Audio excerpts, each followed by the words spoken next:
के YouTube channel पे आप सभी का एक बार पुनः स्वागत है। मैं सुबैर जयपाल आपका एक बार पुनः स्वागत करता हूं। दोस्तों, अपने जो इलेक्शन थ्योरी का क्रेज को स्टार्ट किया था उसमें टॉपिक चल रहा था डीसी जनरेटर, इसके बारे में बात चल रही थी।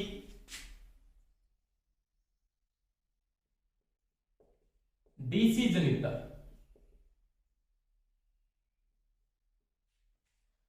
इसमें अपने क्या पढ़ रहे थे? हानियों का मतलब क्या पढ़ रहे थे? लॉसेस के बारे में बात कर रहे थे कि डीसी जनरेटर की हानियां,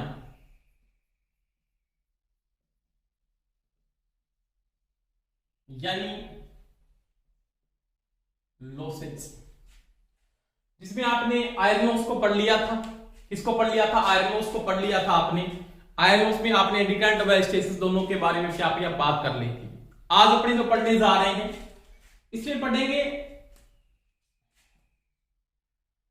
आपने स्थिर हानियों में पढ़ा था। स्थिर हानियों में आपने आयरन लॉस या लोहे क्षति को पढ़ लिया था। इसके बाद अपने पढ़ेंगे यांत्रिक क्षति।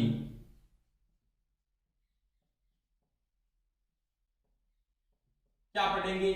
यांत्रिक क्षति, जिसको क्या बोलते हैं? मैकेनिकल लॉस कहते हो। क्या कहते हो? Mechanical loss.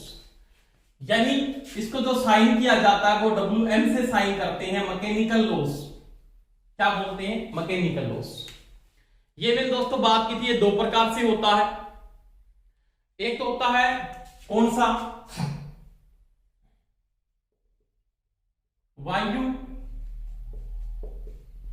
घर्षण क्षति या लॉस। और इसका जो दूसरा टाइप था वो कौन सा था? वो था कौन सा? घर्षण क्षति।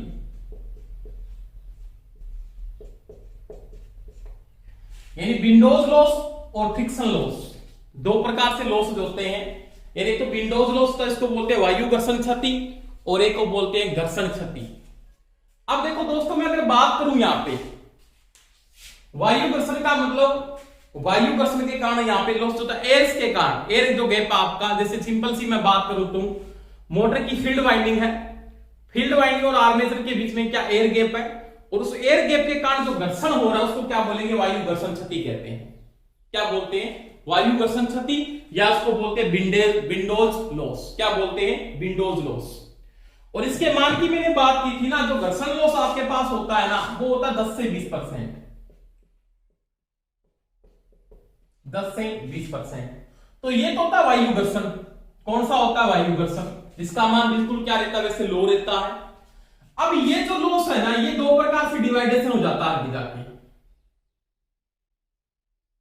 ये जो फ्रिक्शन लॉस है ये आगे जाके दो भागों में डिवाइड हो जाता है। एक तो क्या होता है? एक तो होता है बेरिंग घर्षण। बेरिंग घर्षण क्षति। आपका जो आर्मेचर घूम रहा है, आर्मेचर के जो एंड कवर है या फ्रंट कवर है, वहां पे उसके केंद्र बिंदु पे क्या लगे? बेरिंग लगे। बेरिंग किसके बने? गन मेटल के बने। मैंने भाग में समझाया पूरी डिटेल से, एंड कवर कौन सा होता है, उसका फ्रंट कवर कौन सा होता है। उन बेरिंगों में क्या होगा? घर्षण होगा, और उस घर्षण के कारण क्षति होती है, उसको बोलते हैं बेरिंग घर्षण क्षति। दूसरा क्या हो गया यहां पे? दिक्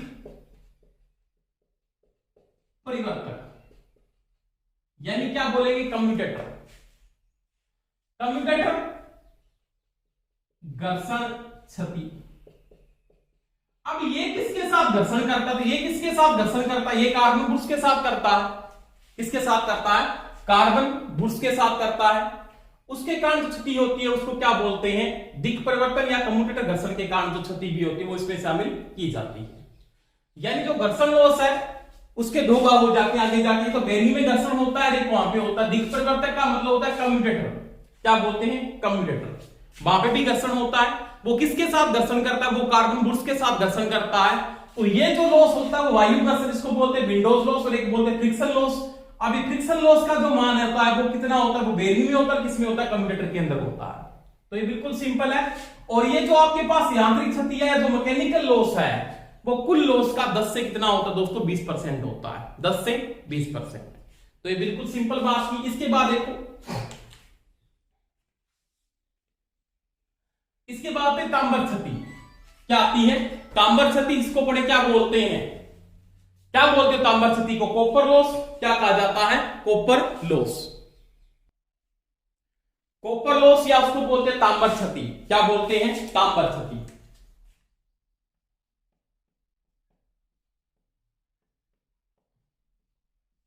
तांबर क्षति या इसको क्या कहा जाता है दोस्तों? कॉपर लॉस कहते हैं। अब ये कॉपर लॉस कहां पे होता है?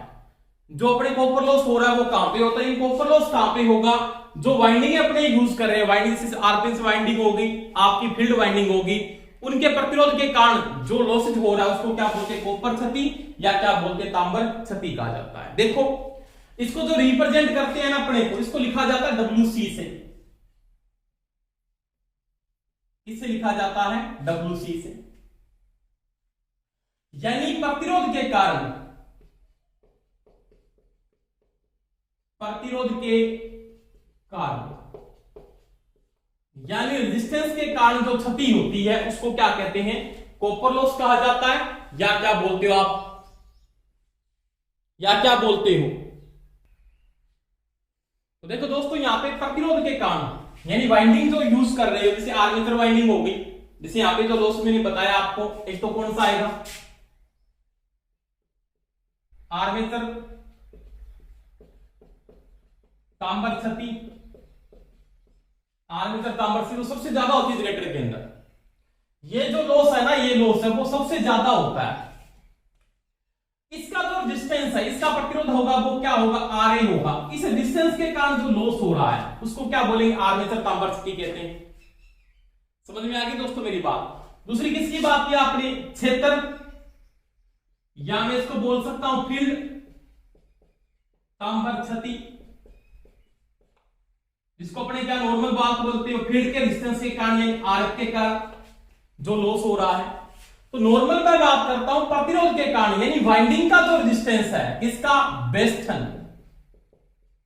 या वाइंडिंग का जो प्रतिरोध है उसके कारण जो लॉस हो रहा है या क्षति हो रही है वो आपका क्या कहलाएगा?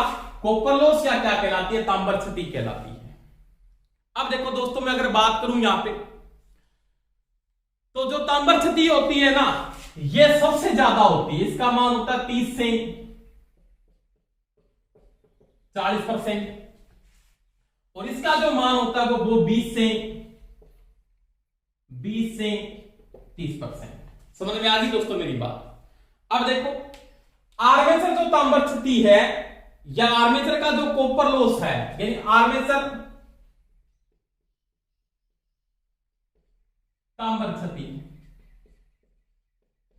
जो है वो किसके बराबर होती है? सिंपल सी बात है, कॉपर लॉस नॉर्मली अगर मैं बात करूं तो वो किसके बराबर होता है? वो होता है I² इंटू में R। यानी कोई भी चीज का जो वाइंडिंग का रेजिस्टेंस है, वो आर्मेचर वाइंडिंग है चाहे वो आपके पास फील्ड वाइंडिंग है, उसके रेजिस्टेंस के कारण जो लॉस हो रहा है वो कॉपर लॉस है। वहां पे धारा का वर्ग इंटू क्या रेजिस्टेंस, तो कॉपर लॉस इसके क्या होता है? नॉर्मली बराबर होता है।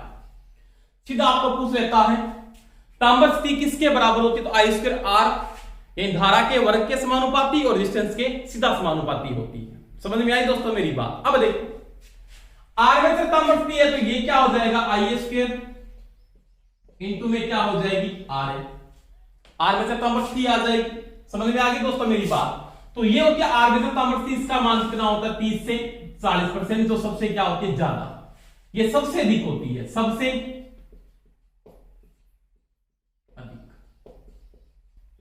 समझ में आ गई दोस्तों मेरी बात? अब देखो फील्ड तांबर क्षति का जो मान है वो 20 से कितना होता है? 30% होता है। तो मैं इसको क्या करूंगा? फील्ड का जो तांबर लॉस है वो किसके बराबर है? तो IF² इंटू में क्या होगा? RF।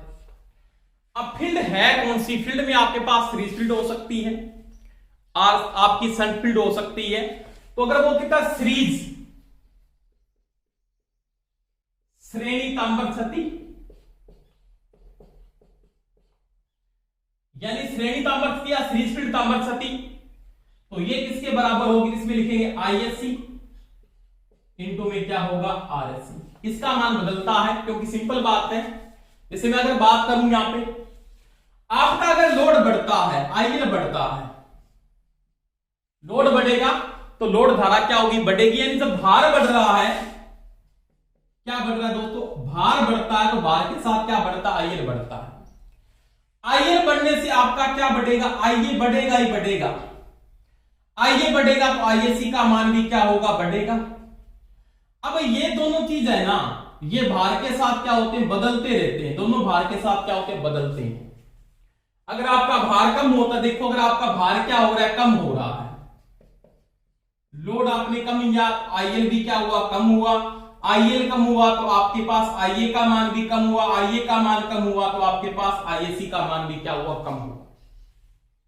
तो ये जो लॉस है ना, ये दोनों लॉस है, एक तो ये लॉस और ये की लॉस, ये दोनों के दोनों क्या होते हैं, बदलते हैं। इसमें एक और आती है संट, क्षेत्रक, तांबर क्षति। अब देखो संट की धारा क्या रहती है, भार के साथ नहीं बदलती। संट का लॉस किसमें शामिल करते हैं, स्थिर लॉस में शामिल किया जाता है, आई स्क्वायर इंटू में आरएसएच। अब संट का क्या है, संट का रेजिस्टेंस भी नहीं बदलता, संट की धारा भी नहीं बदलती, यानी आपके पास जब लोड चेंज होगा तो भार के साथ संट की धारा में कोई बदलाव नहीं होता, यानी आईएसएच का मान क्या रहता है, स्थिर रहता है। क्या रहता है, स्थिर। और जब आईएसएच का मान स्थिर है, आरएसएच का मान भी क्या है, स्थिर है, तो ये जो कॉपर लॉस है ना, वो किसमें आ जाता है, स्थिर स्थिति में शामिल किया जाता है। किसमें करते हैं, कांस्टेंट लॉस या स्थिर लॉस के अंदर अपने क्या करते हैं दोस्तों, शामिल किया जाता है, यानी इसको स्थिर लॉस में अपने क्या करते हैं, शामिल किया जाता है। समझ में आई दोस्तों मेरी बात, यानी भार बदलेगा तो भार के साथ आर्मेचर की धारा, सीरीज की धारा बदलती है, इसके कारण आर्मेचर तांबर क्षति और सीरीज फील्ड तांबर क्षति भार के साथ क्या होते हैं, बदलती। तो कॉपर लॉस में ये दोनों के दोनों लॉस बदलते हैं, पर जो संट फील्ड है ये किसमें शामिल किया जाता है, स्थिर क्षति में शामिल होता है। किसमें शामिल होता है, स्थिर क्षति, क्योंकि संट फील्ड की धारा लोड के साथ नहीं बदलती। समझ में आ गई दोस्तों मेरी बात। तो वही बात आपके पास जो कॉपर लॉस है ना, कॉपर लॉस ये रेजिस्टेंस के कारण होता है, वाइंडिंग के प्रतिरोध के कारण होता है। इसमें आर्मेचर तांबर क्षति का मान 30 से 40% होता है। ये किसके बराबर होता है, तो I square into R square, I square into R X, और इसका मान सबसे क्या होगा, ज्यादा होगा, क्योंकि आर्मेचर की धारा सबसे क्या होती है, ज्यादा होती है। उसके बाद फिर तांबर क्षति में आपके पास फील्ड का रेजिस्टेंस है, सीरीज फील्ड है, चाहे वो शंट फील्ड है। सीरीज फील्ड का मान लोड के साथ बदलता, तो ये अस्थिर स्थिति में शामिल है, ये भी किसमें शामिल है, ये अस्थिर में शामिल है, ये भी किसमें शामिल है, तो ये भी अस्थिर में शामिल है। परंतु ये जो स्थिति है शंट फील्ड तांबर स्थिति है, वो किसमें शामिल है, स्थिर लॉस में शामिल की जाती है। समझ में आ गई दोस्तों मेरी बात। अब देखो इसमें एक लॉस और की बात भी की थी आपने, कौन से की बात की थी यहां पे, तो यहां पे आपने पढ़ा था कार्बन या सॉरी ब्रुश तांबर क्षति। अब ये जो बुर्स है ना, बुर्स का भी रेजिस्टेंस होता है, प्रति बुर्स जो वोल्टेज ड्रॉप होती है ना, प्रति बुर्स वो कितनी होती है, 1 वोल्ट प्रति बुर्स होती है, और दोनों की कितनी हो जाएगी, 2 वोल्ट, यानी बुर्स का भी रेजिस्टेंस है। और ये जो बुर्स की तांबर क्षति है, इसमें किसमें शामिल कर दी जाती है, आर्मेचर के अंदर ही शामिल की जाती है। समझ में आ गई दोस्तों मेरी बात। तो ये आपके पास तांबर लॉस या इसको क्या बोलते हैं, कॉपर लॉस कहा जाता है। इसके बाद देखो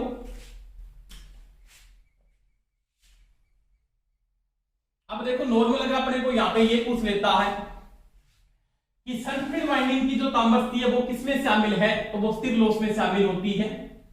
समझ में आ गई बात। और आर्मेचर कॉपर लॉस और सीरीज फील्ड जो कॉपर लॉस है वो किसमें शामिल किया जाता है, वो आपके पास वेरिएबल लॉस है, या वो क्या है, परिवर्तनशील लॉस है, या वो क्या है, अस्थिर क्षति है, या वो क्या है, चर क्षति है। देखो दोस्तों इसके बाद में अगर बात करता हूं तो इसके बाद आपने बात करेंगे दक्षता,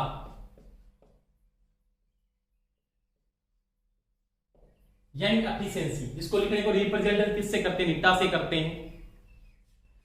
अब देखो नॉर्मल इसकी तो दक्षता की वैल्यू अपने कैसे निकालते हैं, जैसे नॉर्मल में अगर यहां पे बात करता हूं तो आपके पास मान लिया डीसी का जनरेटर है, ये आराम से देखते जाना, कोई समस्या नहीं होगी। ये डीसी का जनरेटर है, आपने सबसे पहले इसको यांत्रिक ऊर्जा दी, यहां से मैकेनिकल एनर्जी क्या प्रदान की, यांत्रिक ऊर्जा। अब ये यांत्रिक ऊर्जा कहां पे चली गई, यहां पे इसके अंदर चली गई, तो यहां पे क्या ईजी बना, ईजी को अपने क्या बोल सकते हो, ईबी इंटू क्या बना, आईए बना। यानी आर्मेचर में क्या पैदा हुई, वैद्युतिक ऊर्जा क्या हुई, जनरेट हुई। यानी क्या पैदा हुआ यहां पे, Eb इंटू आई पैदा हो गया। अब ये जो Eb इंटू आई है ना, ये आर्मेचर की विद्युतिक शक्ति है, आर्मेचर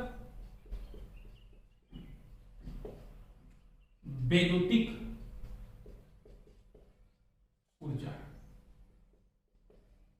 ये पैदा हो गई। अब देखो इससे पहले जो लॉस हो रहा है, यहां पे क्षति हो रही है, लॉस हो रहा है इसके बीच में, मैकेनिकल लॉ एनर्जी और आर्मेचर विद्युतिक ऊर्जा के बीच में एक लॉस हो रहा है। कौन सा लॉस हो रहा है, तो आ रहा है आयरन लॉस। कौन सा हो रहा है, आयरन लॉस। प्लस कौन सा हो रहा है, मैकेनिकल लॉस, या इसको क्या बोल सकते हो, यांत्रिक क्षति। क्या बोल सकते हो, यांत्रिक क्षति। यानी यहां पे तो लोहा क्षति हो रही है और एक कौन सी हो रही है, यांत्रिक क्षति। अब ये एनर्जी आगे जाएगी यहां से इस पे, इसके पास चली गई, आउटपुट मिली मेरे को। आउटपुट में आपको पास क्या मिली, आउटपुट यानी निर्गत वैद्युतिक ऊर्जा, जो क्या आपके पास वो है Bl इंटू में क्या है, आई। Bl इंटू क्या है, आई है। समझ में आ गई दोस्तों मेरी बात। तो इसके बीच में यहां पे भी एक लॉस हो रहा है, यहां पे भी एक क्या हो रही है, क्षति। तो यहां पे कौन सी हो रही है, तांबर क्षति। या कौन सा हो रहा है, कॉपर लॉस। क्या हो रहा है, कॉपर लॉस। अब देखो मैकेनिकल एनर्जी किस में आएगी, तो वो आएगी बीएचपी में, और बीएचपी को कन्वर्ट कर सकते हो वाट में 735.5 से गुणा करके। कर सकते हो, कर सकता हूं। आपने इसको मैकेनिकल एनर्जी दी, इसके अंदर ईबी जनरेट हुआ, इन दोनों के बीच में जो लॉस हुआ वो हुआ लोहा क्षति प्लस क्या हुआ, यांत्रिक क्षति। इसको क्या बोलते हैं, स्टे क्षति भी कहते हैं। इन दोनों के योग क्या कहते हैं, स्टे क्षति भी कहा जाता है। अब देखो यहां पे आर्मेचर शक्ति प्राप्त हुई, आर्मेचर में आपने output P Bl into IL मिला मेरे को, तो इसके बीच में कौन सा हो गया, कॉपर लॉस हो गया। यानी मैं लिख सकता हूं यहां पे इसको ऐसे, क्या, ये तो मेरे पास इनपुट है और ये मेरे पास क्या है, आउटपुट है। डायरेक्टली मैं लॉसेस के निकाल सकता हूं, यानी मैं इसको ऐसे भी लिख सकता हूं कि आप निकालो कुल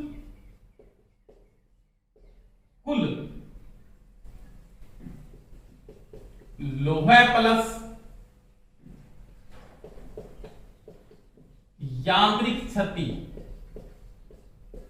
किसके बराबर होगी, तो मैं यहां पे ये लिख सकता हूं क्या, बीएचपी। क्या लिख सकता हूं, इसके बराबर, नीचे लिख देते हैं, कुल लोहा प्लस यांत्रिक क्षति। आप ये लिख सकते हो बीएचपी जो आपने दी इंटू में 735.5 माइनस बीएचपी ये है, ईपी इंटू आई यहां पे पैदा हो, इसको मैंने वाट में कन्वर्ट कर लिया ना, किसको, एचपी का क्या बना लिया, वाट बना लिया। अब ये भी किस में आएगी, वाट में, तो यहां पे क्या लिखते हैं, आर्मेचर की शक्ति में क्या है, ईबी इंटू आई।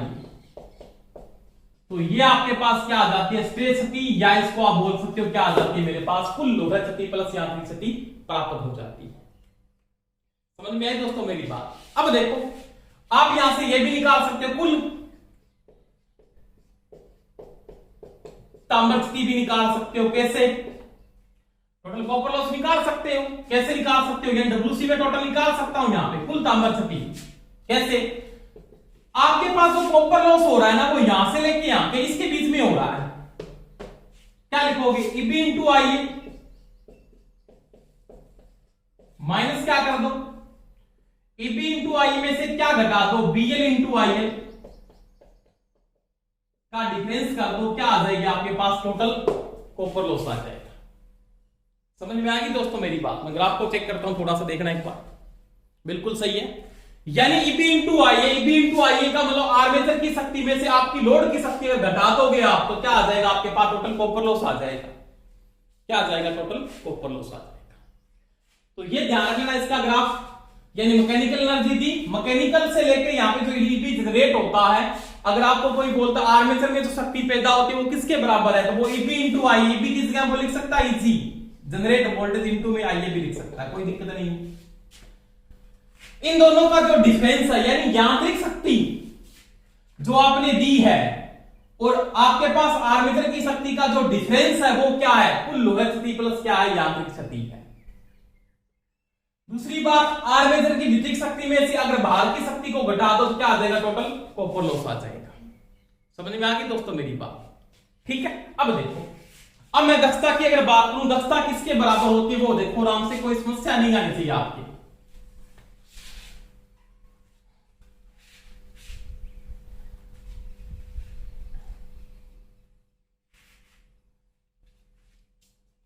दक्षता, दक्षता यानी मीटा, इसके बराबर सभी को पता, आउटपुट बटा में क्या होता है, इनपुट का अनुपात है, वो क्या कहलाता है, आपकी दक्षता परसेंटेज में निकालने के लिए 100 से गुणा कर देते हैं।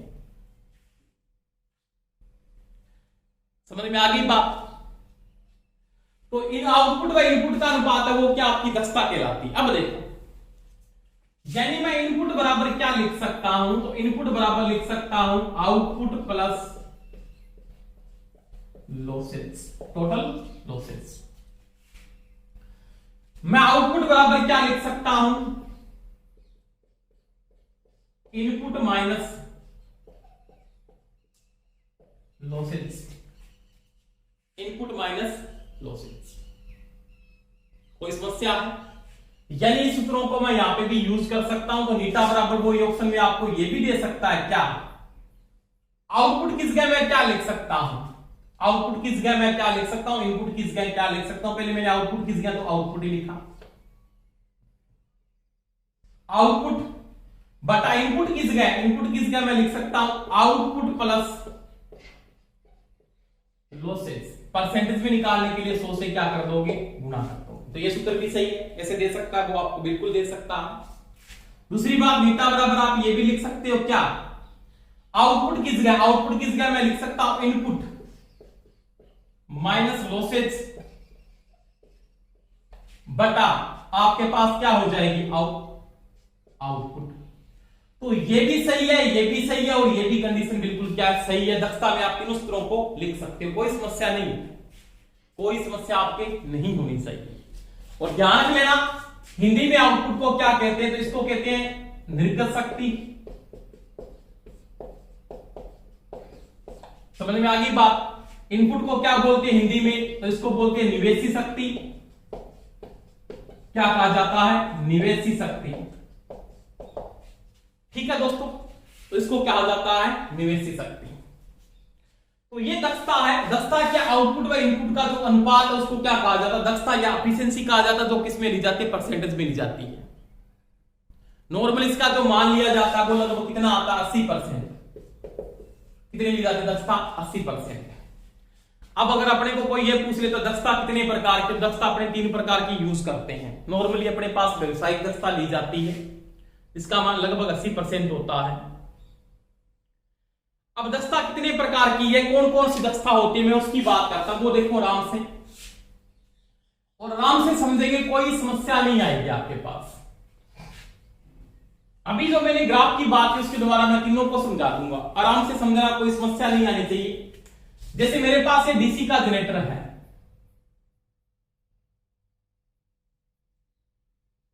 ये जनरेटर है,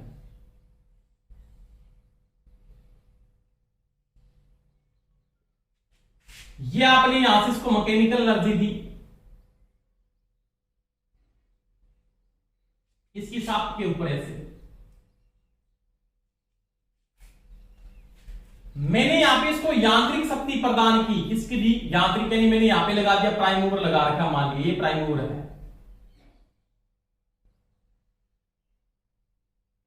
इसको अपने क्या बोलते हैं, मूल गति उत्पादक यंत्र या प्राइम मूवर। ये आपका प्राइम मूवर है और ये डीसी का जनरेटर है, डीसी जनरेटर। आराम से देखना, कोई समस्या नहीं। आपने इसको यांत्रिक ऊर्जा प्रदान की, इसका मतलब ये क्या प्रदान करेगा, मेरे को देगा बीएचपी, इनटू में बाट में चेंज करने के लिए 723.5।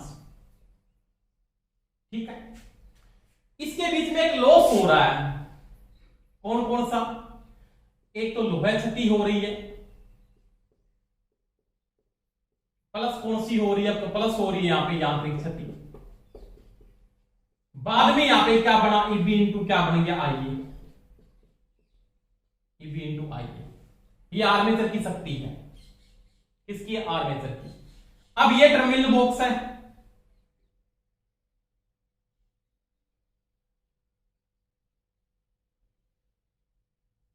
ये कनेक्शन किसके पास चला गया? लोड के पास। यहां पे लोड की पावर आएगी तो वो आएगी बीएल इंटू में आईएल। इसके बीच में भी क्या हो रहा है? लॉस हो रहा है, कौन सा? वो हो रहा है कॉपर लॉस। यानी इन दोनों के बीच में यहां पे भी एक लॉस हो रहा है, उसको कौन सी हो रही है? तांबा क्षति। अब देखो, अब इस दक्षता को वो 3 प्रकार से यूज करता है। जैसे आपने बोला यांत्रिक दी देने के बाद कितनी दक्षता आई, तो यांत्रिक दक्षता बराबर क्या होता है वो समझना आराम से, कोई दिक्कत नहीं। यांत्रिक काम कहां से चला वो देखो, मैकेनिकल घुमाने वाला काम कहां से है? घुमाने वाला काम यहां पे स्टार्ट किया, यहां पे भी जनरेट हो गया, उसके बाद आगे भाई कोई घूमने वाला पार्ट नहीं। इसका मतलब यहां से लेके यहां तक क्या है? आपका यांत्रिक काम है। ये आपकी इनपुट है, ये आपकी क्या आउटपुट है, ये पैदा होगी ना यहां। इसके बीच में क्या हुआ? लॉस हुआ है, हुआ कि नहीं हुआ? लॉस हुआ है बिल्कुल।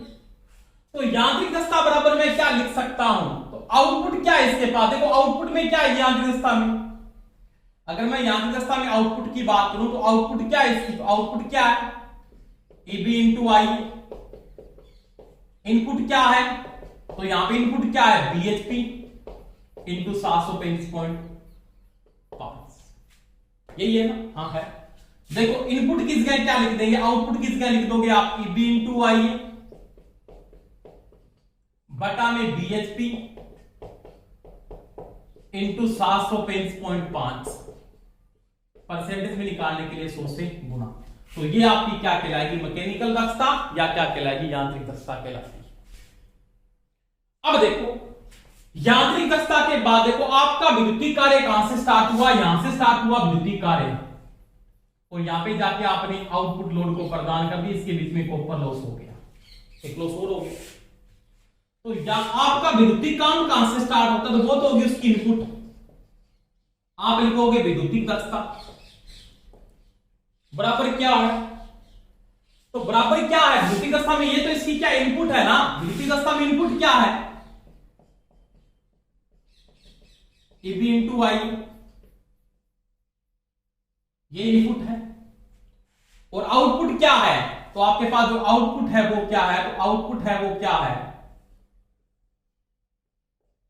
वो है बीएल इंटू में आईएल, ये आउटपुट है। तो विद्युतीय दक्षता बराबर क्या लिख सकता हूं? तो मैं ये लिख सकता हूं बीएल इंटू आईएल, इलेक्ट्रिकल काम हो रहा है, इंटू में लिख सकते हैं बटा में ईबी इंटू में आईएल, इंटू में क्या लगा दो 100। तो ये क्या कहलाएगी? आपकी वैद्युतिक दक्षता कहलाती है। यानी विद्युतीय के बीच में क्या हो रहा है? कॉपर लॉस हो रहा है, मैकेनिकल के बीच में यांत्रिक लॉस, प्लस में क्या हो रहा है? लोहा क्षति हो रही है। तीसरी आती है व्यवसायिक दक्षता। व्यवसायिक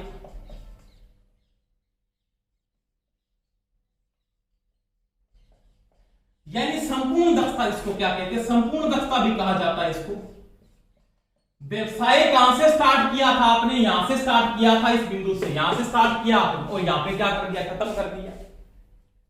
तो स्टार्ट किया वो तो क्या इनपुट है, खत्म किया वो क्या आउटपुट। तो यहां पे आउटपुट क्या है? आउटपुट तो आपके पास बीएल इंटू क्या आईएल है, और इनपुट क्या है? बीएचपी इंटू 735.5 इंटू में क्या लगा दो 100। तो ये क्या कहलाएगी? व्यवसायिक दक्षता कहलाती है। तो ये दक्षता आप इस प्रकार से निकाल सकते हो। यानी यहां से यहां तक के बीच में जो दक्षता आएगी वो कौन सी आएगी? मैकेनिकल। यहां से लेके यहां तक इसके बीच में दक्षता आएगी वो कौन सी आएगी? विद्युतिक। और यहां से लेके यहां तक यानी संपूर्ण में आएगी वो व्यवसायिक। क्या क्या कहलाएगी? संपूर्ण दक्षता। रखने को जो पूछता है वो लगभग यही पूछ सकता है, यही पूछता है।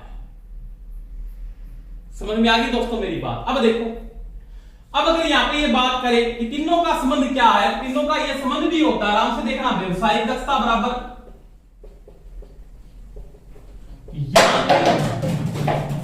क्या लिखेंगे? यांत्रिक दक्षता इंटू में लिखेंगे वैद्युतिक दक्षता। ये तीनों का संबंध है, निकाल सकते, कोई समस्या नहीं है। जैसे आपको ये सूत्र मिल कंडीशन में ये कंडीशन आपके पास आनी चाहिए। यांत्रिक में क्या आपके पास, तो यांत्रिक में आपके पास है ईपी इंटू आईए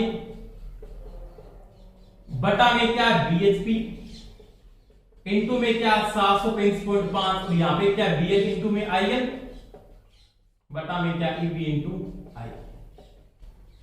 समझ में आई दोस्तों मेरी बात। अब देखो ये इससे कैंसिल हो गया, ऊपर क्या बचा बीएल इंटू आईएल बटा में बीएचपी, तो ये सेम कंडीशन आ रही, कोई समस्या नहीं। अब इसको मैं ऐसे भी लिख सकता हूं, यांत्रिक दक्षता बराबर, ये भी लिखा जा सकता है व्यवसायिक दक्षता भाग क्या लिख सकते हो वैद्युतिक दक्षता, और वैद्युतिक दक्षता बराबर मैं ये भी लिख सकता हूं क्या व्यवसायिक दक्षता भागफल क्या आ जाएगी यांत्रिक दक्षता। ये तीनों का आपसी क्या है संबंध है।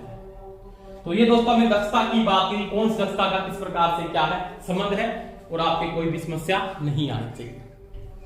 समस्या आ रही है तो आप मेरे को कमेंट करके बता भी सकते हो सर हमारी ये समस्या आ रही है। तो ये मैं दक्षता की बात की, दक्षता तीन प्रकार से यूज करते हैं, ज्यादा जो दक्षता यूज की जाती है वो इसको ही लिया जाता है व्यवसायिक दक्षता या संपूर्ण दक्षता, ये अपने लेके चलते हैं। ठीक है दोस्तों, आज के लिए इतना ही पढ़ेंगे। क्लास आपको अच्छी लगी है सभी लाइक करें, शेयर भी क्या करो, और सब्सक्राइब, जिन्होंने चैनल को सब्सक्राइब नहीं किया वो सब्सक्राइब भी कर लें। Thank you, best of luck, जय हिंद।